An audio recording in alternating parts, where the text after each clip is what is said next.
আবু তালেব নবীরে জানের চাইতেও মোহাব্বত বেশি করার কারণে আবু তালেব কিন্তু জান্নাতে যেতে পারবে না, কারণ নবীজির তরিকা মানে নাই, নবীজির আদর্শ গ্রহণ করে নাই। ওইদিকে উমর নবীকে প্রাণের চাইতে জানের চাইতে বেশি মোহাব্বত করেছে, নবীর তরিকা মান্না, ঠিক না বেটি?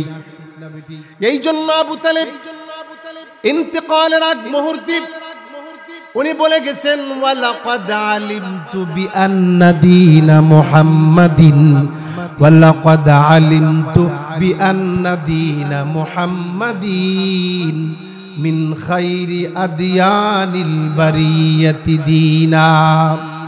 আবু তালেব বলে গেছি, হে দুনিয়ার মানুষ, তোমরা কান পেতে শুনে রাখো, মুহাম্মদ বাতিজা মুহাম্মদের ধর্ম সত্য, এটা আমি আবু তালেব জানি। শুধু সত্য নয়, পৃথিবীতে যত ধর্ম আছে সব ধর্মের চাইতে ইসলাম ধর্ম শ্রেষ্ঠ।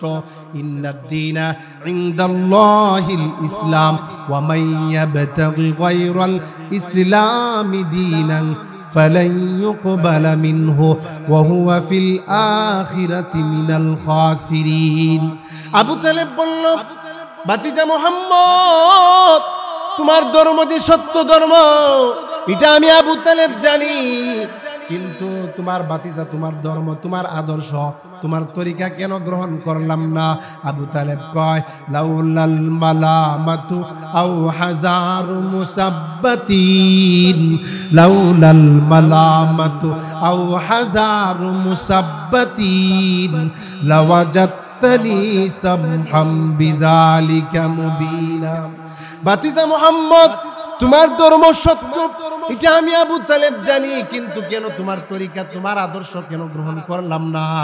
নিজের বংশীয় গোত্রের লোকদের নিন্দা বৎসনা যদি আমি আবু তালেবকে শুনতে না হইতো, তাহলে বাতিজা মুহাম্মদ, তোমার ধর্ম আমি সর্বাগ্রে গ্রহণ করতাম। তাইলে নবীজিকে মহব্বত করতে হবে নবীজির আদর্শ মাইন্না, নবীজির তরিকা মতে, ঠিক না বেটি? আমার নবী শ্রেষ্ঠ নবী। মক্কার বেঈমান কাফেররা আমার নবীকে পাগল বলেছে। কি বলেছে? আল্লাহ পাক সাথে সাথে প্রতিবাদ করলেন, ওয়া মা সাহিবুকুম বিমাজনুন, আমার দুষ্ট পাগল হতে পারে না। ওয়া মা হুয়া বিকাউলি শাঈর, আমার দুষ্ট কবি হতে পারে না। ওয়া মা হুয়া বিকাউলি কাহিন, আমার দুষ্ট গণক হতে পারে না। মক্কার বেঈমান কাফেররা বলে, মুহাম্মদ যা কিছু বলে সব কিছু বানায়া বানায়া বলে, মুহাম্মদ সব কিছু বানায়া বলে। আল্লাহ পাক বেঈমান কাফেরদের এই কথার প্রতিবাদ করলেন, ওয়া মা ইয়ানতিকু আনিল হাওয়া ইন হুয়া ইল্লা ওয়াহয়ুহা। সুবহানাল্লাহ পড়ে। বাংলার প্রান্ত হতে রাসূল তোমায় দিল সঁপিলাম, বাংলার প্রান্ত হতে রাসূল তোমায় দিল সঁপিলাম, রাসূলের রওজা মুবারকে জানাই লাখো সালাম, রাসূলের রওজা মুবারকে জানাই লাখো সালাম।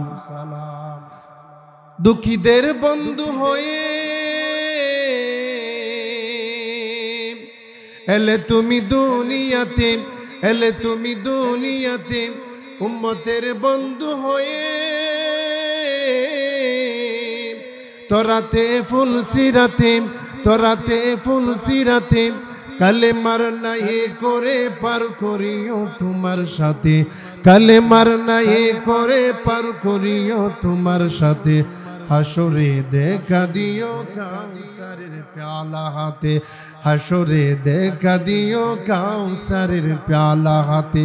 আমি তোমার প্রেমে পাগল হয়ে শুদ্ধ হলাম, আমি তোমার প্রেমে পাগল হয়ে শুদ্ধ হলাম, রাসূলের রওজা মুবারকে জানাই লাখো সালাম। বলেন, বাংলার প্রান্ত হতে রাসূল তোমায় দিল সঁপিলাম, বাংলার প্রান্ত হতে রাসূল তোমায় দিল সঁপিলাম, রাসূলের রওজা মুবারকে জানাই লাখো সালাম। আলহামদুলিল্লাহ, ঐতিহ্যবাহী সূর্যকান্দি আয়েশা সিদ্দিকা রাদিয়াল্লাহু তাআলা আনহা মহিলা মাদ্রাসার উদ্যোগে আয়োজিত আজকের ইসলামী মহাসম্মেলনের শ্রদ্ধাভাজন সভাপতি রব্বে করিমের দরবারে কালিমাতুশ শুকর আদায় করছি, বলি আলহামদুলিল্লাহ। আলহামদুলিল্লাহ, আমরা শ্রেষ্ঠ নবী, শ্রেষ্ঠ উম্মত, ঠিক না বেটি? কোনো সন্দেহ আছে? قال رسول الله صلى الله عليه وسلم إن الله فضلني على الأنبياء وفضل أمتي على الأمم পয়গম্বর বলেন সমস্ত নবীদের মধ্যে থেকে আমি নবীর শ্রেষ্ঠত্ব, সমস্ত উম্মতের মধ্যে আমি নবীর উম্মতের মর্যাদা। সুবহানাল্লাহ। রব্বুল আলামিন বললেন হুয়াজতাবাকুম ওয়া মা জাআলা আলাইকুম ফিদ্দীনি মিন হারাজ মিল্লাতা আবিকুম ইব্রাহিম। আল্লাহু আকবার পড়েন। আল্লাহ রাব্বুল আলামিন বললেন আমি আল্লাহ তোমাদেরকে নির্বাচিত করেছি, বাছাই করেছি সমস্ত উম্মতের মধ্যে থেকে। কুনতুম খায়রা উম্মাতিন উখরিজাত লিন-নাস তা'মুরুনা বিল মারুফ। ভাইয়ারা আমার, বিস্তারিত আলোচনা করার সুযোগ নাই। আমরা শ্রেষ্ঠ নবীর শ্রেষ্ঠ উম্মত, দামি নবীর দামি উম্মত, সেই নবীকে আমাদের মহব্বত করা লাগবে কি লাগবে না? নবীজির মহব্বত এটা ঈমানের দাবি। কুল ইন কুনতুম তুহিব্বুনাল্লাহ ফাত্তাবিউনি ইউহিব্বুকুমুল্লাহ। তবে সেই নবীকে কেমন করে মহব্বত করতে হবে? সাহাবায়ে কেরাম যেইভাবে নবীকে মহব্বত করেছে সেইভাবে নবীকে মহব্বত করতে হবে। মন গড়া নবীকে মহব্বত করলে হবে না। আবু বকর সিদ্দিক যেইভাবে মহব্বত করেছি, ওমর যেইভাবে মহব্বত করেছি, আপনি আমাকে নবীজিকে সেইভাবে মহব্বত করতে হবে। আল্লাহর নবীর সাহাবী নবীজির দরবারে এসে বলতেছি ইয়া রাসূলুল্লাহ, আমি যখন আপনার দরবার থেকে বাড়িতে যখন যাই আমি অস্থির হয়ে যাই, আমি নিজেকে সহ্য করতে পারি না, কন্ট্রোল করতে পারি না। নবীকে যতক্ষণ পর্যন্ত আমি আপনাকে না দেখছি ততক্ষণ পর্যন্ত মনের মধ্যে সান্ত্বনা আসে না। ইয়া রাসূলুল্লাহ, ইয়া হাবিবাল্লাহ, ওগো নবী, আমার তো চিন্তা হয় আপনিও একদিন মারা যাবেন, আমিও একদিন মারা যাব, আমরা কেউ থাকবো কেউ থাকবো না। কুল ইন্নাল মাউতাল্লাযী তাফিরুনা মিনহু ফাইন্নাহু মুলাকীকুম। মৃত্যুর সাথে আমাদেরকে একদিন আলিঙ্গন করতে হবে, কেউ আমরা বাঁচতে পারবো না। আল্লাহ কোরআনের অপর আয়াতে বললেন ইন্নাকা মাইয়িতুন ওয়া ইন্নাহুম মাইয়িতুন।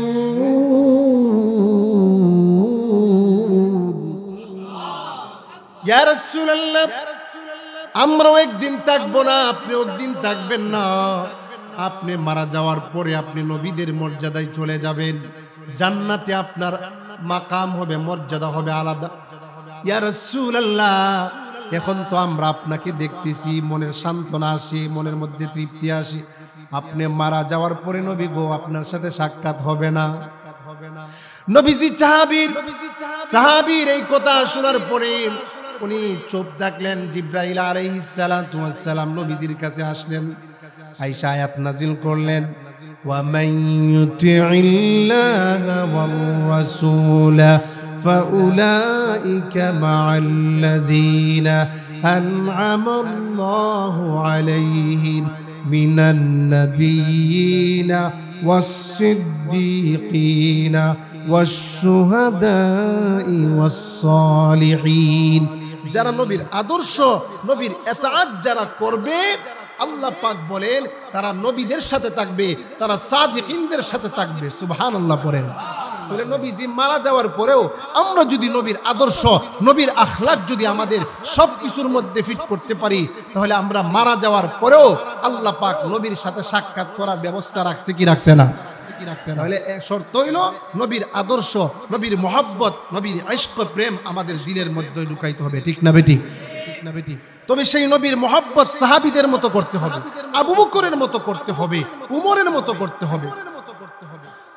আল্লাহর নবী, বিশ্ব নবী, রাহমাতুল লিল আলামিন উমরকে বললেন, উমর আমি নবীকে তুমি কেমন ভালোবাসো? উমর তখন ডেকে বললেন, ইয়া রাসূলুল্লাহ, নবী গো আমি উমর আপনাকে আমার ছেলে মেয়ে ধন সম্পদের চাইতে বেশি ভালোবাসি। নবীজি তখন উমরকে বললেন, উমর তুমি পরিপূর্ণ মুমিন হতে পারো নাই, তুমি পরিপূর্ণ ইমানদার হতে পারো নাই। قال رسول الله صلى الله عليه وسلم لا يؤمن أحدكم حتى أكون أحب إليه من والده وولده والناس أجمعين। পয়গম্বর বলেন, যতক্ষণ পর্যন্ত মুমিন তোমরা আমি নবীকে তোমাদের জানের চাইতে সব কিছুর চাইতে আমি রাসূলকে বেশি না ভালোবাসবা, ততক্ষণ পর্যন্ত মুমিন হতে পারবা না।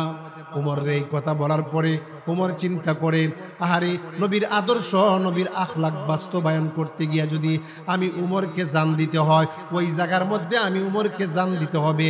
নবী যে এই কথা বলার পরে উমর সাথে সাথে সিদ্ধান্ত নিয়ে ফেলে নবীজিকে জানাই দিলেন, ইয়া রাসূলুল্লাহ, ইয়া হাবিবাল্লাহ, এখন থেকে আমি উমর আপনাকে জানের চাইতে বেশি মহব্বত করি। সুবহানাল্লাহ করেন।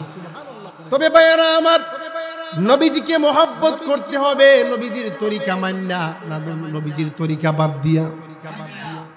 উমর নবীজিকে মহব্বত করেছে নবীর তরিকা মান্না, আর আবু তালেব নবীরে মহব্বত করেছে নবীর তরিকা বাদ দিয়া। ঠিক না বেঠিক? এই জন্য আবু তালেব নবীরে জানের চাইতেও মহব্বত বেশি করার কারণে আবু তালেব কিন্তু জান্নাতে যেতে পারবে না, কারণ নবীজির তরিকা মানে নাই, নবীজির আদর্শ গ্রহণ করে নাই। ওইদিকে উমর নবীকে প্রাণের চাইতে জানের চাইতে বেশি মহব্বত করেছে নবীর তরিকা মান্না। ঠিক না বেটি? এই জন্য আবু তালেব ইন্তেকালের আগ মুহূর্তে উনি বলে গেছেন, ওয়ালাকাদ আলিমতু বিআন্না দীনা মুহাম্মাদিন, ওয়ালাকাদ আলিমতু বিআন্না দীনা মুহাম্মাদিন মিন খায়রি আদিয়ানিল বারিয়াতি দীনা। আবু তালেব বলে গেছি, হে দুনিয়ার মানুষ, তোমরা কান পেতে শুনে রাখো, মুহাম্মদ বাতিজা মুহাম্মদের ধর্ম সত্য, এটা আমি আবু তালেব জানি। শুধু সত্য নয়, পৃথিবীতে যত ধর্ম আছে সব ধর্মের চাইতে ইসলাম ধর্ম শ্রেষ্ঠ। ইন্নাদ-দীনা ইনদাল্লাহিল ইসলাম ওয়া মান ইয়াবতাগি গায়রাল ইসলামি দীনান ফালান ইউকবালা মিনহু ওয়া হুয়া ফিল আখিরাতি মিনাল খাসিরিন। আবু তালেব বলল, বাতিজা মুহাম্মদ, তোমার ধর্ম যে সত্য ধর্ম এটা আমি আবু তালেব জানি, কিন্তু তোমার বাতিজা তোমার ধর্ম তোমার আদর্শ তোমার তরিকা কেন গ্রহণ করলাম না? আবু তালেব কয়, লাউলাল মালামাতু আও হাজারু মুসাব্বাতিন, লাউলাল মালামাতু আও হাজারু মুসাব্বাতিন লাওয়াজাতনি সামহাম বিযালিকা মুবিনা। বাতিজা মুহাম্মদ, তোমার ধর্ম সত্য এটা আমি আবু তালেব জানি, কিন্তু কেন তোমার তরিকা তোমার আদর্শ কেন গ্রহণ করলাম না? নিজের বংশীয় গোত্রের লোকদের নিন্দা বৎসনা যদি আমি আবু তালেবকে শুনতে না হইতো, তাহলে বাতিজা মুহাম্মদ তোমার ধর্ম আমি সর্বাগ্রে গ্রহণ করতাম। তাইলে নবীজিকে মহব্বত করতে হবে নবীজির আদর্শ মাইন্না, নবীজির তরিকা মতে। ঠিক না বেটি? আমার নবী শ্রেষ্ঠ নবী। মক্কার বেঈমান কাফেররা আমার নবীকে পাগল বলেছে। কি বলেছে? আল্লাহ পাক সাথে সাথে প্রতিবাদ করলেন, ওয়া মা সাহিবুকুম বিমাজনুন, আমার দুস্থ পাগল হতে পারে না। ওয়া মা হুয়া বিকাউলি শাঈর, আমার দুস্থ কবি হতে পারে না। ওয়া মা হুয়া বিকাউলি কাহিন, আমার দুস্থ গণক হতে পারে না। মক্কার বেঈমান কাফেররা বলে, মুহাম্মদ যা কিছু বলে সব কিছু বানায়া বানায়া বলে, মুহাম্মদ সব কিছু বানায়া বলে। আল্লাহ পাক বেঈমান কাফেরদের এই কথার প্রতিবাদ করলেন, ওয়া মা ইয়ানতিকু আনিল হাওয়া ইন হুয়া ইল্লা ওয়াহয়ু ইউহা। সুবহানাল্লাহ পড়েন। अपनी मर्जी से कभी कुछ नहीं कहते मेरे आका, जो खुदा कहते हैं वही सरकार ने कहते, রব যা বলে মুহাম্মদ তাই বলে। মক্কার বেঈমান কাফেররা নবীজিকে কয় মুহাম্মদ নির্বংশ, নাউজুবিল্লাহ বলেন। এই তোমরা মুহাম্মদের আলোচনা বাদ দিয়া দাও, মুহাম্মদের কোনো ছেলে নাই, মুহাম্মদের কোনো বংশ নাই, কিছুদিন পরে মুহাম্মদের আলোচনা এমনিই শেষ হয়ে যাবে, দরকার নাই, মুহাম্মদ নির্বংশ। আমার আল্লাহ মক্কার বেঈমান কাফেরদের এই কথার প্রতিবাদ করলেন। আল্লাহ পাক কোরআনে ঘোষণা করলেন, ইন্না আ'তাইনাকাল কাউসার ফাসাল্লি লিরাব্বিকা ওয়ানহার ইন্না শানিআকা হুয়াল আবতার। শুধু তাই নয়, নবীজি রাত্রিবেলা দীর্ঘ সময় নামাজ পড়তেন। নামাজ পড়ে পড়ে নবীজির পা মুবারক ফুলে যেত। আমার আল্লাহ নবীজিকে সাবধান করে দিলেন, ওগো আমার হাবিব, ওগো আমার দোস্ত, এত লম্বা নামাজ পড়ার প্রয়োজন নাই, একটু নামাজ কম পড়েন। আল্লাহ পাক বললেন, ইয়া আইয়ুহাল মুযাম্মিল কুমিল লাইলা ইল্লা কলিলা নিসফাহু আবিনকুস মিনহু কলিলা। আল্লাহু আকবার পড়েন। জিব্রাইল আলাইহিস সালাতু ওয়াস সালাম আয়াত নাজিল করে নবীজির কাছে নিয়ে আসলেন। নবীজি বারবার তেলাওয়াত করেন, কুল হুয়াল্লাহু আহাদ, কুল হুয়াল্লাহু আহাদ। আমার আল্লাহ নবীকে বললেন, ওগো আমার হাবিব, আপনি কেন বারবার তেলাওয়াত করেন? নবীজি বললেন, ওগো আমার মালিক, ওগো আমার হাবিব, ওগো আমার আরশের মালিক, আমি কেন বারবার তেলাওয়াত করি? কারণ তাওরাত, জাবুর, ইনজিল এইগুলো আপনি বাইন্ডিং করে আপনি নবীদের উপর নাজিল করেছেন, কিন্তু একমাত্র কোরআন এগুলা বাইন্ডিং কইরা একত্রিত কইরা নবীদের হাতে তুলে দেন নাই, আমার হাতে তুলে দেন নাই। 23 বছরে আপনি নাজিল করেছেন। আমি যদি এই আয়াত যদি ভুলে যাই তাহলে আমার উম্মত বিধান থেকে বঞ্চিত থাকবে। এই জন্য আমি বারবার তেলাওয়াত করি। আল্লাহ রাব্বুল আলামিন আমার হাবিবকে জানিয়ে দিলেন, ওগো আমার হাবিব, ওগো আমার দোস্ত, কোরআন তো আমি নাজিল করেছি, এই কোরআনের হেফাজতের জিম্মাদার আমি স্বয়ং আল্লাহ। আমার আল্লাহ নবীজিকে সতর্ক করে দিলেন, লা তুহাররিক বিহি লিসানাকা লিতাআজালা বি ইন্না আলাইনা জামআহু ওয়া কুরআনা। এই যে আপনি জিহ্বা মুবারক বারবার নড়াচড়া করতেছেন, টুট নড়াচড়া করতেছেন, হাবিব গো আপনার তো কষ্ট হয়, এগুলো প্রয়োজন নাই। সুবহানাল্লাহ। দেখেন আমার হাবিবকে আমার আল্লাহ কেমন মহব্বত করে। ওয়াহি অনেক দিন যাবৎ বন্ধ হয়ে গেছে, আল্লাহ ওয়াহি অনেক দিন যাবৎ বন্ধ হয়ে গেছে। নবীজি চিন্তার মধ্যে পড়ে গেলেন, মনে হয় রব আমাকে ভুলে গেছে। আল্লাহ রাব্বুল আলামিন আয়াত নাযিল করলেন, ওয়াদ-দুহা ওয়াল-লাইলি ইযা সাজা মা ওয়াদ্দাআকা রাব্বুকা ওয়া মা ক্বালা ওয়ালাল আখিরাতু খায়রুল লাকা মিনাল উলা।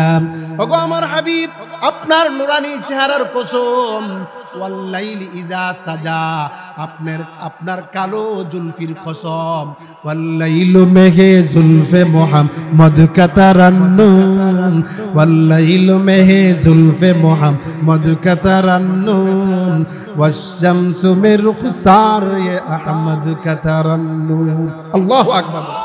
ওয়াল্লাইলু মেহে জুলফে মুহাম্মদ কাতারান্নুন, ওয়াশ-শামসু মির খুসার ইয়া আহমদ কাতারান্নুন, ওয়াল ফজর মেহে সুবহ রিসালত কি বিশারত, ওয়াল ফজর মেহে সুবহ রিসালত কি বিশারত, ওয়াল আসর মেহে দূর নবুवत की बिशारत। हर पोल में ये रूए मदीना की तबस्सुम, हर पोल में ये रूए मदीना की तबस्सुम, शाखों के लचक में कद आका का तकल्लुम, शाखों के लचक में कद आका का तकल्लुम। यासीन से मौला ने कभी, यासीन से मौला ने कभी उसको पुकारा, हामीम से कभी और कभी तासीन से इशारा। अल्लाह अकबर। अल्लाह रब्बुल आलामीन যত নবী রাসূল গণের নাম কোরআনে উল্লেখ করেছেন, নবীদের নাম ধরে ধরে সম্বোধন করেছেন। আল্লাহ পাক পয়গম্বর আদমকে ডাক দিয়েছেন, ওয়া ইয়া আদম উসকুন আনতা ওয়া যাওজুকাল জান্নাহ, ওয়া কুলা মিনহা রাগাদান হাইসু শি'তুমা ওয়া লা তাকরাবা হাযিহিশ শাজারাতা ফাতাকুনা মিনাজ জালিমিন। এইভাবে করে আল্লাহ রাব্বুল আলামিন পয়গম্বর দাউদকে সম্বোধন করেছেন নাম ধরে, ইয়া দাউদ ইন্না জাআলনাকা খলিফাতান ফিল আরদ। এইভাবে মূসাকে ডাক দিয়েছেন, ওয়া মা তিলকা বিয়ামিনিকা ইয়া মূসা, ইয়া ইয়াহইয়া খুযিল কিতাবা বিকুওয়া, ইয়া ইব্রাহিম ক্বাদ সাদ্দাকতার রুয়া ইন্না কাযালিকা নাজজিল মুহসিনিন। নাম ধরে ধরে আমার আল্লাহ নবীদের নাম ধরে ধরে সম্বোধন করেছেন, কিন্তু কোরআনের কোথাও হুজুর একটু আগে আলোচনার মধ্যে বলছেন কোরআনের কোথাও আমার নবীকে নাম ধরে ডাক দেন নাই। সুবহানাল্লাহ। কোরআনে বলেছেন ইয়া মুজাম্মিল, ইয়া আইয়ুহাল মুজাম্মিল, ইয়া আইয়ুহাল মুদ্দাসির, ইয়াসিন ওয়াল কুরআনিল হাকীম, তাহা মা আনজালনা আলাইকাল কুরআনা লিতাশকা। সুবহানাল্লাহ পড়েন। কিন্তু একদিন আমার নবীকে আল্লাহ পাক নাম ধরে সম্বোধন করবেন, এটা হলো হাসরের দিন। কোন দিন? ইয়া মুহাম্মদ, আল্লাহু আকবার বলুন। ইরফা রাসাকা সাল তুতা ওয়াশফা তুশাফা। নবী গো এত কেন কান্দেন? মাথা উঠা, আজকে হাসরের ময়দানে যার জন্য আপনি সুপারিশ করবেন আপনার সুপারিশ কবুল হবে। সুবহানাল্লাহ। জাহিলি যুগের জাহিলিয়াদার যিনি দূর করেছেন, সুশাসন প্রতিষ্ঠা তিনি করেছেন। জাহিলিয়াদার যিনি দূর করেছেন, সুশাসন প্রতিষ্ঠা তিনি করেছেন। নারীদের স্বাধীনতা যিনি দিয়েছেন, আলামিন উপাধি তিনি পেয়েছেন। ঠিক না বেটি? জাহিলিয়াদার যিনি দূর করেছেন, সুশাসন প্রতিষ্ঠা তিনি করেছেন। নারীদের স্বাধীনতা যিনি দিয়েছেন, নারীদের কোনো স্বাধীনতা ছিল? হওয়ার পরেই জিন্দা দাফন। যিনি স্বাধীনতা দান করেছেন তিনি কে? মুহাম্মাদুর রাসূলুল্লাহ। নারীদের স্বাধীনতা যিনি দিয়েছেন, আলামিন উপাধি তিনি পেয়েছেন। যে নবীর ইজ্জত অপার অসীম, তিনি সাইয়্যিদুল মুরসালিন। ঠিক না বেটি? যে নবীর ইজ্জত অপার অসীম, তিনি সাইয়্যিদুল মুরসালিন। রাহমাতাল লিল আলামিন, তিনি শফিউল মুজনবিন। বিশ্ব শান্তির প্রতীক যিনি, মানবতার গরদূত। জাহিলিয়াদার যিনি দূর করেছেন, সুশাসন প্রতিষ্ঠা তিনি করেছেন। নারীদের স্বাধীনতা যিনি দিয়েছেন, আলামিন উপাধি তিনি পেয়েছেন। মারহাবা বলেন। সেই নবীকে ভালোবাসতে রাজি আছেন তো ইনশাআল্লাহ? সাহাবায়ে কেরাম যেইভাবে ভালোবাসছে সেইভাবে আমাদেরকে ভালোবাসতে হবে। সাহাবায়ে কেরাম নবীর ফিচ্চারে নাই, একটু কিছু হইলই সন্দেহ হইলে তো। উহুদ যুদ্ধে শুনছে যে মুহাম্মদ মারা গেছে, তখন মুসলমানরা হয়, সরল মারা মুসলমানরা হয়, নবীজি যেহেতু মারা গেছে আর যুদ্ধ করার দরকার নাই। মানে বেশি মহব্বত আছে। আর মহব্বত যেখানে বেশি, সন্দেহ কি থাকে? বেশি থাকে। স্বামী স্ত্রীকে মহব্বত করে, করে কি করে না? বেশি না কম? স্বামী স্ত্রীকে মহব্বত করে, কিন্তু তার মধ্যে সন্দেহর বেশি কাজ করে। একটু কিছু হইলে সন্দেহ করে, কারণ মহব্বত বেশি যেখানে, সন্দেহ বেশি সেখানে। কিভাবে? রাত্রেবেলা স্বামী স্ত্রী ঘুমাইছে, স্ত্রীর মোবাইল দিছে চার্জর, রাত বাজে 12টা। এখন মোবাইল চার্জ সম্পূর্ণ হয়ে গেছে, পুরা হয়ে গেছে, লেখা উঠছে ব্যাটারি ফুল। কি ফুল? Battery full. রাত্রেবেলা যখন মোবাইল আওয়াজ দিছে, তখন জামাই দেখে মোবাইলের মধ্যে বিউটিফুল। কি ফুল? মানে ঘুম থেকে উঠছে তো দেখে বিউটিফুল, আসলে কিন্তু উঠছে কি? Battery full. যেই মাত্র ফয়রা দেখে বিউটিফুল, এই কি থাকো তোর লাগি এত মহব্বত, তোর লাগি সবকিছু করি, রাত 12টা তোরে কে বিউটিফুল ফাড়ায়। কিছুক্ষণ পরে ছায়া দেখে না রে বিউটিফুল না, বরং ব্যাটারি ফুল। তাহলে যেখানে মহব্বত বেশি, এখানে সন্দেহ কি বেশি। সাহাবায়ে কেরাম একটু সন্দেহ করতেন, নবীজিকে একটু হারাইলে ওনারা পেরেশান হয়ে যেতেন। এজন্য ভাই নবীকে মহব্বত করতে হবে, নবীর আদর্শ আমাদেরকে ফিট করতে হবে। শুধু নামাজের ক্ষেত্রে, রোজার ক্ষেত্রে, যাকাতের ক্ষেত্রে না, সব ক্ষেত্রে। সংসদেও নবীর আইন, নবীর সুন্নাহ প্রতিষ্ঠা করা দরকার আছে না নাই? আর আমার নবী ছিলেন ইনসাফওয়ালা, ন্যায় বিচারক, ঠিক না বেটি? সময় নাই আজকে আলোচনা করলাম, বুঝাই দিলাম আমার নবী কেমন বিচারক ছিলেন। আবু বকর সিদ্দিক রাদিয়াল্লাহু তাআলা আনহু, আলোচনা কতটুকু যেতে পারি আলোচনা করতে থাকি। আবু বকর সিদ্দিক রাদিয়াল্লাহু তাআলা আনহু, আমার মনে হয় আজান দেওয়ার পরে কিছুক্ষণ আলোচনা করার পরে আমরা সাথে সাথে জামাত পড়ে ফেলবো। আল্লাহু আকবার। এটা একটা মুবারক মজলিস। মুফতি ইসমাইল রহমানী আমাদের হবিগঞ্জে একটা বিশিষ্ট মাদ্রাসা, নাম করা মাদ্রাসা, এটা হলো খরকি, নাম শুনছেন? এই খরকি মাদ্রাসার মুহতামিম, আল্লাহু আকবার বলেন। আপনাদের কালীগচ্ছ সূর্যকান্দির সূর্য সন্তান, ঠিক না বেটি? ভাইয়ারা আমার, আবু বকর সিদ্দিক রাদিয়াল্লাহু তাআলা আনহু এক মজলিসের পাশ দিয়ে অতিক্রম করছিলেন। ইহুদির মজলিস, বক্তাও ইহুদি, শ্রোতাও ইহুদি। আবু বকর সিদ্দিক রাদিয়াল্লাহু তাআলা আনহু চিন্তা করলেন, যেহেতু ইহুদির মজলিসের পাশ দিয়ে আমি অতিক্রম করছি, তাদেরকে ঈমানের দাওয়াত দিয়ে দেই। এইভাবে আলোচনা করতেছে ইহুদি পণ্ডিত আলেম।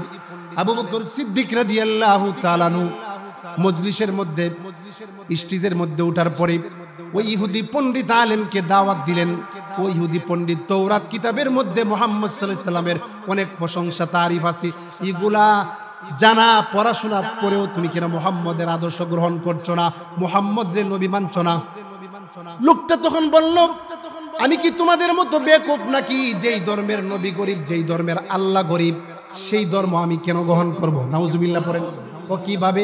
যেই ধর্মের মধ্যে বলা হয়েছে মানজাল্লাযী ইউকরিদুল্লাহ করদান হাসানা, তোমাদের মধ্যে কে আছে আমি আল্লাহকে উত্তম কর্জে হাসানা দান করবে? তাহলে মানুষ কখন দাঁড় চায়? যখন অভাবে থাকে, ঠিক না বেঠিক? যেই ধর্মের আল্লাহ গরিব, যেই ধর্মের নবী এতিম, এই ধর্ম আমি গ্রহণ করতে পারি না। আবু বকর সিদ্দিক রাদিয়াল্লাহু তাআলা আনহু নরম তবিয়তের মানুষ ছিলেন, কিন্তু যেই মাত্র নবীর বিরুদ্ধে কটূক্তি করেছি, নিজেকে স্থির করে রাখতে পারলেন না।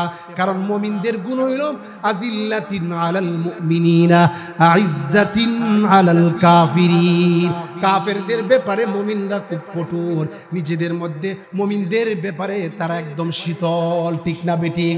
আবু বকর সিদ্দিক রাদিয়াল্লাহু তাআলা আনহু উনি নরম তবিয়তের মানুষ হওয়া সত্ত্বেও যেই মাত্র ইহুদি পণ্ডিত আলেম আমার আল্লাহকে নবীকে কটূক্তি করেছে, আবু বকর সিদ্দিক রাদিয়াল্লাহু তাআলা আনহু তার ইহুদি পণ্ডিতের চেহারার মধ্যে আঘাত মারলেন। চেহারা বিকৃতি হয়ে গেছে। এবার ইহুদি পণ্ডিত আলেম বিচারের পাওয়ার জন্য মুহাম্মদের দরবারে গেছে। মুহাম্মদের দরবারে যাওয়ার পরে বলতেছে, ও মুহাম্মদ, তোমার সাহাবী আবু বকর আমাকে ঘুষি মারছে। নবীজি বললেন, ইহুদি এই কাজটা আমার আবু বকর করতে পারে না, এটা মনে হয় উমরে করছে। সুবহানাল্লাহ কোন? ইহুদি পণ্ডিত কয়, না না নবী মুহাম্মদ, আমি আবু বকরেও চিনি, উমরেও চিনি, এই কাজ আবু বকরই করছে। আবু বকরকে জিজ্ঞাসা করাইল, আবু বকর বড় নাকি সত্য নাকি? হ্যাঁ সত্য। কই ইয়া রাসূলুল্লাহ, সে আপনাকে গালি দিয়েছে, আপনি নাকি এতিম, আমাদের ধর্মের আল্লাহ নাকি গরিব, এই জন্য আমি মারছি। ইহুদিকে জিজ্ঞাসা করা হলো, ইহুদি তুমি কি এইরকম বক্তব্য প্রদান করেছো নাকি? ওয়াল্লাহি বিল্লাহি তাল্লাহি আমি এইরকম বক্তব্য দেই নাই, আমার সাক্ষী আছে। আল্লাহর নবী আবু বকরকে বললেন, আবু বকর তার তো সাক্ষী আছে, সে তো আল্লাহর নামের শপথ করেছে, সুতরাং তোমার জন্য ওয়াজিব হয়ে গেছে, কর্তব্য হয়ে গেছে সাক্ষী তোমার পক্ষে দাঁড় করানো। আবু বকর বলল, ইয়া রাসূলুল্লাহ, ইয়া হাবিবাল্লাহ, আমার তো কোনো সাক্ষী নাই, আমার সাক্ষী একমাত্র কে? আল্লাহ। যেই ব্যক্তি আল্লাহর হয়ে যায়, যেই ব্যক্তি আল্লাহর জন্য হয়ে যায়, আল্লাহ তার জন্য যথেষ্ট হয়ে যায়। এজন্য মুমিন বান্দার উচিত হইল যেই কোনো সিদ্ধান্ত নেওয়ার উপর পরে, যে কোনো সিদ্ধান্ত নেওয়ার আগে আল্লাহর উপর তাওয়াক্কুল করতে হবে। ফাইজা আযামতা ফাতাওয়াক্কাল আলাল্লাহ, আমার সাক্ষী একমাত্র আল্লাহ। আল্লাহ ছাড়া আমার আর কোনো সাক্ষী নাই গো নবী। নবীজি বললেন, আবু বকর, দুনিয়ার বিচারের ক্ষেত্রে আল্লাহর সাক্ষী গ্রহণযোগ্য হয় না। তুমি সাক্ষী হাজির করো। সাক্ষী যদি হাজির না করতে পারো, তোমার বিরুদ্ধে ফাইসালা হয়ে যাবে। যেই মাত্র নবীজি আবু বকরের বিরুদ্ধে ফাইসালা দিবেন, আসমান থেকে জিব্রাইল আলাইহিস সালাম আয়াত নাজিল করে নবীজিকে জানায়া দিলেন, ও মুহাম্মদ, ও গো নবীজি, আবু বকরের সাক্ষী দুনিয়াতে না থাকলেও আল্লাহ স্বয়ং তার সাক্ষী হয়ে গেছে। আল্লাহ রাব্বুল আলামিন কোরআনের আয়াত নাযিল করলেন, লাকাদ সামিআল্লাহু কাওলাল্লাযীনা ক্বালু ইন্নাল্লাহা ফাকীরুন ওয়া নাহনু আগনিয়া। আল্লাহু আকবার করেন। জি, 7:30 করা বাজে, 10 বাজে, আর কয় মিনিট? 10 মিনিট। আল্লাহু আকবার। চলবো ইনশাআল্লাহ। চল। আবু বকর সিদ্দিক রাদিয়াল্লাহু তাআলার পক্ষে সাক্ষী দাঁড়ায় গেলেন স্বয়ং আল্লাহ। আল্লাহ পাক আয়াত নাযিল করলেন, লাকাদ সামিআল্লাহু কাওলাল, আমি তো আরো তাড়াহুড়া করতেছি, 10 মিনিট তো আরো বয়ান গুছাই করতে পারলাম না। আল্লাহ পাক আয়াত নাযিল করলেন, লাকাদ সামিআল্লাহু কাওলাল্লাযীনা ক্বালু ইন্নাল্লাহা ফাকীরুন ওয়া নাহনু আগনিয়া। আল্লাহ পাক আয়াত নাজিল করে জানায় দিলেন, ইহুদি কি বলেছে, ইহুদি কি বক্তব্য প্রদান করেছে, এটা শুনেছে কে? লাকাদ সামিআল্লাহু কাওলাল্লাযীনা ক্বালু, সে কি বলেছে? ইন্নাল্লাহা ফাকীরুন ওয়া নাহনু আগনিয়া। সে নাকি ধনী আর আল্লাহ নাকি গরীব। তাহলে সাক্ষী হয়ে গেছে, আবু বকরের পক্ষে সাক্ষী হয়ে গেছে। কিন্তু এরপরে দেখেন, নবীজি সাক্ষী না থাকার কারণে ইসলামী বিচার ব্যবস্থা কেমন সুন্দর দেখেন। আবু বকরের পক্ষে সাক্ষী না থাকার কারণে নবীজি তার বিরুদ্ধে রায় দিতে উনি প্রস্তুত হয়ে গিয়েছিলেন। আমার নবী কেমন ইনসাফওয়ালা, কেমন নেই বিচারক ছিলেন। এক মুনাফিক, নামদারি মুনাফিক আর ইহুদি, জায়গা জমিন নিয়া তাদের মধ্যে ঝামেলা, ঝগড়া।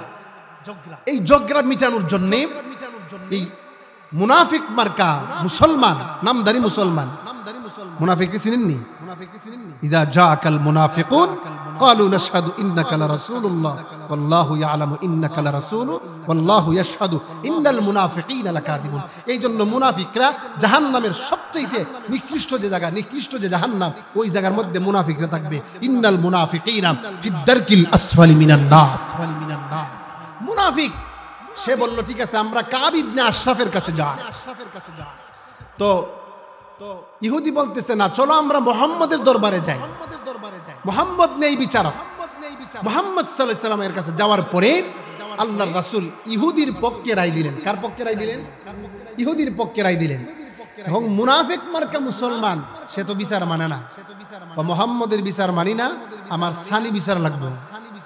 নাউজুবিল্লাহ। কোন ইহুদি কইতাছে, ঠিক আছে, সানি বিচার দেন লাগবো, তবে কার কাছে যাইতা? মুনাফিক মার্কা মুসলমান কয়, চলো আমরা উমরের দরবারও যাই। আর বুঝি মানুষ হইছে না, উমরের কাছে সানি বিচারে লেগে যাইতো। নবীজির বিচারে সন্তুষ্ট হইছে না, উমরের কাছে যাইব সানি বিচারের লাগি। ঠিক আছে, চলো সানি বিচারের লাগি।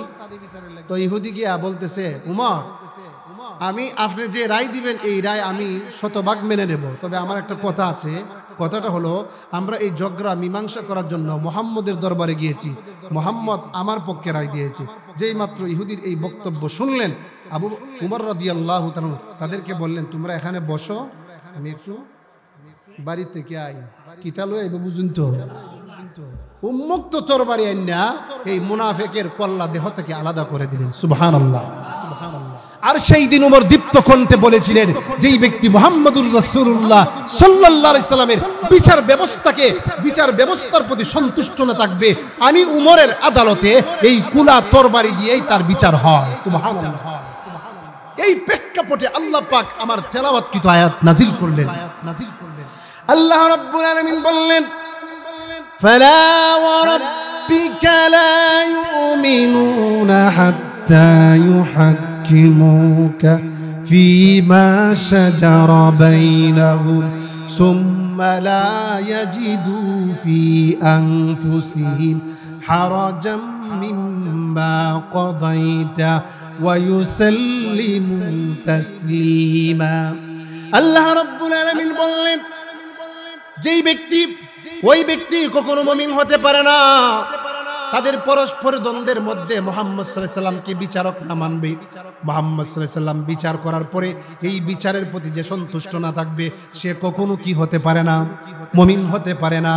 ওয়া মা কানা লিমুমিনিন ওয়ালা মুমিনাতিন ইযা কাদাল্লাহ, নবীজি সিদ্ধান্ত দেওয়ার পরে, আল্লাহ এবং আল্লাহর রাসূল সিদ্ধান্ত দেওয়ার পরে, ফয়সালা দেওয়ার পরে আর কোনো ফয়সালার বাকি থাকে না।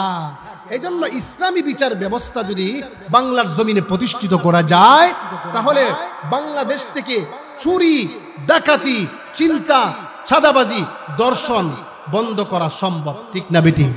যতদিন বাংলার জমিনে নবীর সুন্নাহ কোরআনী আইন প্রতিষ্ঠা না করা হবে, এই গণতন্ত্র পদ্ধতি অনুযায়ী যদি বিচার ব্যবস্থা করা হয়, বাংলার জমিন থেকে চাঁদাবাজ মুক্ত করা সম্ভব নয়। কথা বলেন ঠিক না বেটি? দর্শন বন্ধ করা ঠিক সম্ভব হবে না, ঠিক না বেটি?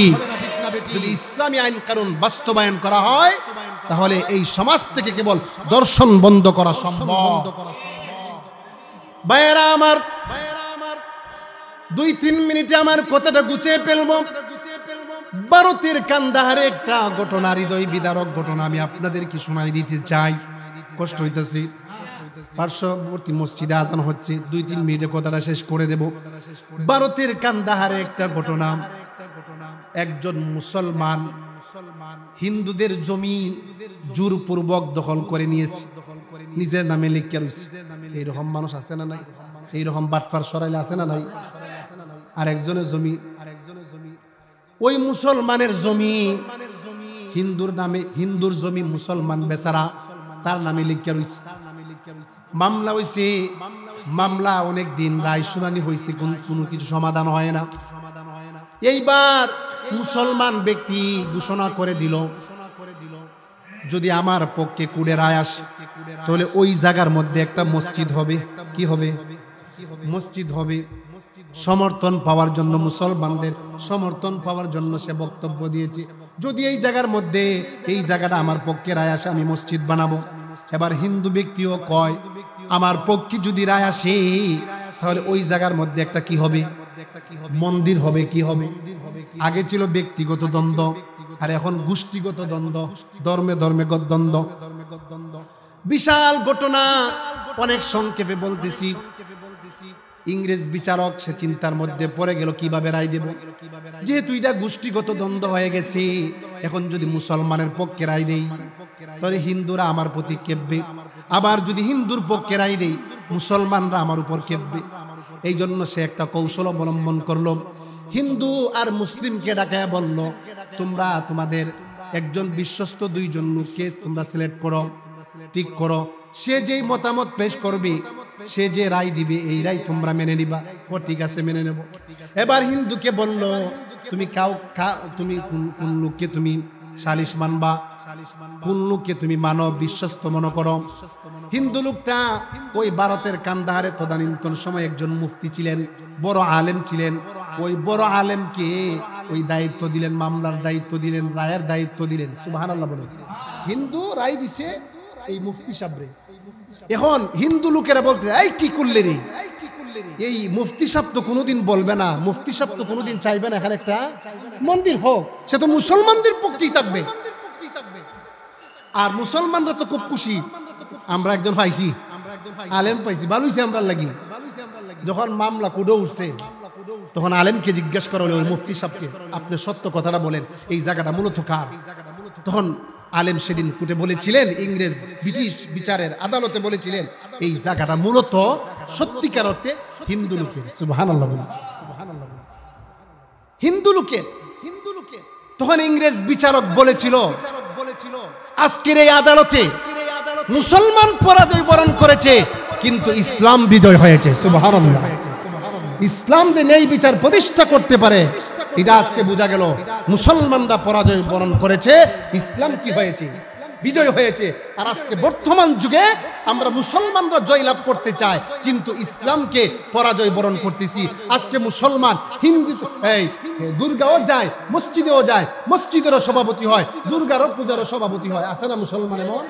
দুর্গায় গিয়া শুভেচ্ছা জানায়, প্রসাদ খায়, আর গিয়া বলে রোজা এক পূজা এক। নাউজুবিল্লাহ বলেন। এখানে মুসলমান বিজয় লাভ করছে, কিন্তু ইসলামকে কলঙ্কিত করেছে। কিন্তু আমাদের আকাবির আসলাফ সাহাবায়ে কেরাম তারা নিজে পরাজয় বরণ করেছে, কিন্তু ইসলামকে কোনোদিন পরাজিত করতে পারে, ঠিক না বেটি? সেই দিন ইংরেজ বিচারক বলেছিল মুসলমানরা আজকে পরাজয় লাভ করছে, ইসলাম বিজয় হয়েছে। তখন ওই হিন্দু লোকটা চিন্তা করলো যে ইসলামী আইন ব্যবস্থা এত সুন্দর, নবীর আইন, নবীর সুন্নাহ এত সুন্দর। লোকটা কুঠে সমস্ত লোকের সামনে, ওই আলেমের সামনে কালেমা পড়ে মুসলমান হয়ে গেছে, সুবহানাল্লাহ। এবং সেই দিন কুঠের মধ্যে বলেছিল, যেহেতু আমি বলেছিলাম এই জায়গার মধ্যে একটা মন্দির হবে, আমি যেহেতু এখন মুসলমান, এই জায়গাতে কি হবে? সুবহানাল্লাহ। এই জায়গাতে একটা মসজিদ হবে। এই জন্য ইসলামী বিচার ব্যবস্থা আমরা তো মনে করি যে যদি মোল্লারা যদি ক্ষমতায় আয়, যদি আলেম ওলামারা ইসলামী দল ক্ষমতায় আসে, তাহলে এরা তো আমরা নারীদেরকে, মা বোনদেরকে ঘর থেকে বাড়ি বের লাগিয়ে দিত না, হাত কাটিয়ে লইব, হে করে লইব, সেই করে লইব, একটা ভয় আতঙ্ক আমাদের ভিতরে ঢুকাই দিচ্ছে। কিন্তু ইসলামী বিচার ব্যবস্থা আপনি আফগানিস্তানের দিকে তাকায় দেখেন, এগুলো তো আমাদের মতো মোল্লারাই, আফগানিস্তানের মতো। আলহামদুলিল্লাহ। ত্রয়োদশ জাতীয় সংসদে আসন্ন নির্বাচনে ব্রাহ্মণবাড়িয়া 2 সরাইল আশুগঞ্জ আসনে খেলাফত মজলিস মনোনীত সংসদ সদস্য পদপ্রার্থী আবুল ফাত্তা মোহাম্মদ মাসুক বুট্টু ভাই, আলহামদুলিল্লাহ, আল্লাহ পাক ওনাকে ওনার দিলের সমস্ত নেক মাকসাদ কবুল করুন। বলেন ইসলামকে বিজয়, ইসলাম তো বিজয়, ইসলাম কিন্তু পরাজিত না, ইসলাম বিজয়, তার গতিতে সে চলতেছে। আমরা ভুল বলি যে ইসলামকে বিজয় করতে হবে, ইসলাম এমনি বিজয়। ভাইয়ারা আমার, এই জন্য ইসলামী আইন কানুন বিচার ব্যবস্থা এটা মুহূর্তের মধ্যে সমাধান দিতে পারে। আর গণতন্ত্র পদ্ধতি অনুযায়ী যদি আপনি বিচার ব্যবস্থা করেন, আপনি বিচার করবেন 2025 সালে, আর রায় মনে হয় আপনি যদি এই নূহ আলাইহিস সালামের মতো যদি বয়স হয়, হায়াত পান, তাহলে এই রায় দীক্ষা দিতে পারবেন। কথা বলেন ঠিক না বেটি? তাহলে সম্ভব না, আপনার নাতিপুতির আমলে রায় আইবেন, নাতিপুতির আমলে গিয়া প্রকাশিত হইব যে আপনি নির্দোষ। বিগত 2 বছর আগে এক ব্যক্তি 20 বছর জেল কাটছে, 12 বছর জেল কাটছে। কয় বছর? 12 বছর জেল কাটার পরে লোকটাকে সাংবাদিকরা তার কাছ থেকে সাক্ষাৎকার নিল যে ভাই আপনার অনুভূতি প্রকাশ করেন, আপনি তো 12 বছর পরে জেল থেকে আপনি মুক্তি পাইছেন, তো আপনি অনুভূতিটা বেশ করেন। শেষ করে দিচ্ছি। তখন লোকটা বলল, ভাই আমার অনুভূতি হইলো এই 12 বছর আমি যে নির্দোষ এটা প্রমাণ হওয়ার লাগি কয় বছর সময় লাগছে? 12 বছর আমি নির্দোষ এটা প্রমাণিত হয়েছে। কিন্তু 12 বছরের ভিতরে আমার বাবাকে হারিয়েছি, 12 বছরের ভিতরে আমার মাকে হারিয়েছি, আমার স্ত্রীর ভালোবাসা থেকে বঞ্চিত হয়েছি, আমি আমার সন্তানের মহব্বত ভালোবাসা থেকে বঞ্চিত হয়েছি, এগুলা ফেরত দেন। এই হলো গণতন্ত্র পদ্ধতি অনুযায়ী বিচার ব্যবস্থা। আর কোরআন সুন্নাহ এবং ইসলামী বিচার ব্যবস্থা যদি সমাজে বাস্তবায়ন করা যায়, তাহলে সমাজে ইনসাফ প্রতিষ্ঠা হবে, সংখ্যালঘুরা নিরাপদ থাকবে। ইসলাম ছাড়া, ইসলামী বিধান ছাড়া কোনো, আপনি যদি একজন হিন্দুকে বলেন ভাই আপনার ধর্মগ্রন্থ অনুযায়ী বিচার করে দেন, মুসলমানদের বৈষম্য দূর করে দেন, সে পারবে না, বুদ্ধ পারবে না, খ্রিস্টান পারবে না। কিন্তু আপনি যদি একজন মুসলমানকে বলেন ভাই আপনার ধর্মীয় গ্রন্থ অনুযায়ী আপনি আমার অধিকার প্রতিষ্ঠা করে দেন, আমি হিন্দুদের বিচার করে দেন, কোরআনে এই বিচার ব্যবস্থা আছে না নাই? তাহলে বোঝা গেল ইসলামী বিচার ব্যবস্থার মাধ্যমে হিন্দুরাও নিরাপদ, বুদ্ধরাও নিরাপদ, সংখ্যালঘুরাও নিরাপদ। কথা বলেন ঠিক না? এজন্য আসুন আগামীতে আমরা ইসলামের পক্ষে কাজ করব তো ইনশাআল্লাহ। এই সূর্যকান্দি আয়েশা সিদ্দিকা মহিলা মাদ্রাসার সাহায্য সহযোগিতা মহব্বত আমরা রাখবো তো ইনশাআল্লাহ। হুজুর অনেক মহব্বত করেন, অনেক, আমি এত অমায়িক মানুষ, নরম তবিয়তের মানুষ হুজুর আসলেই দেখি নাই। আমি কিন্তু আজকে হুজুরের মহব্বতে আসছি। ইনশাআল্লাহ এখন ভুবন যাব, সেখানে আলোচনা করব। তো আপনাদের কাছে দোয়া চাই। আমার বাড়ি হচ্ছে খোরকি, আপনাদের এই সরাইলে আরো একজন কৃতি সন্তান ছিলেন, আমি স্মরণ করতে চাই। আল্লামা হারুনুর রশিদ রহমাতুল্লাহ আখিতারা, উনি আখিতারা। আপনাদের আসলে এই সরাইলে মানুষে আল্লাহ পাক এই সূর্যকান্দিতে আখিতারা এই সরাইলে অনেক বড় বড় হাস্তি তৈরি করে দিয়েছেন, আলহামদুলিল্লাহ। তো হুজুর অনেক মহব্বত করেন, আমিও হুজুরে অনেক মন থেকে শ্রদ্ধা করি, মহব্বত করি। আল্লাহ পাক হুজুরের প্রতিষ্ঠিত বাগানকে দিন দিন তরক্কি দান করুক, এবং এর পিছনে যারা মেহনত করতেছেন আপনাদেরকেও কবুল করুক, এলাকাবাসী সকলকে নাজাতের জরিয়া বানায় দেখ।